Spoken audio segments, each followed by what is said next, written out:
Номинация, которую мы представляем, лучший лирический альбом года. Для вручения статуэтки на сцену приглашается хореограф, танцор Егор Дружинин и чемпионка мира по фигурному катанию Мария Бутырская.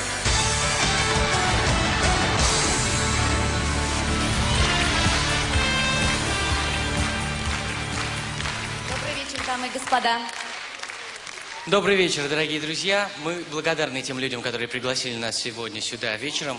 И вообще мы благодарны той стране, сыны и дочери которой в силу пережитого могли бы вечно жить со слезой в сердце, но вместо этого танцуют, поют и радуются жизни. Спасибо вам за это. А еще мы очень благодарны тому обстоятельству, что мы с Машей должны назвать победителя в номинации «Лучший лирический альбом». Ну, согласитесь с тем, что вообще лирические альбомы в последнее время вообще редкость. Надо ставить памятники тем людям, которые пишут лирический материал и которые его исполняют. Потому что все, что мы слышим в последнее время с эстрады, это и видим по телевизору, это больше имеет отношение к каким-то очень кокетливым, сиюминутным и несерьезным взаимоотношениям. Там, услышав тексты «Муси-муси, пуси-пуси», «Жениха хотела, вот и залетела», «Подари мне то, что мне нравится, и тогда мы станем с тобой ближе, тебе понравится». Это, вероятно, имеет небольшое отношение к серьезным лирическим взаимоотношениям. Маша? Ну, а мне остается добавить, что этот лауреат еще настолько молод, но мы с Егором считаем, что именно эта награда придаст ей уверенности в ее начинаниях. Итак, лучший лирический альбом года.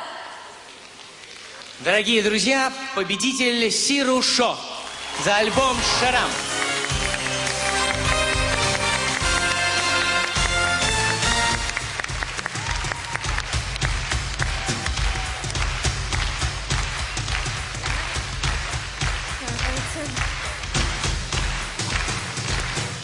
Спасибо большое, շնորհակալություն։ Դա արդեն չեմ կարողանա պահել։ Շնորհակալ եմ, իհարկե շատ հաճելի է եւս մեկ անգամ ստանալ մրցանակ ինձ մոտ վերջերս դա հաճախ է լինում, որի համար անչափ շնորհակալ եմ եւ անչափ ուրախ եմ եւ երգը, որ ուզում եմ ձեզ նվիրել, հենց այդ ձայնասկավառակից է Գուսան Շերամի երգերից, կոչվում է «Դոնե իմ ուսանես»։ Для вас поет Сиру Шо.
Շուտ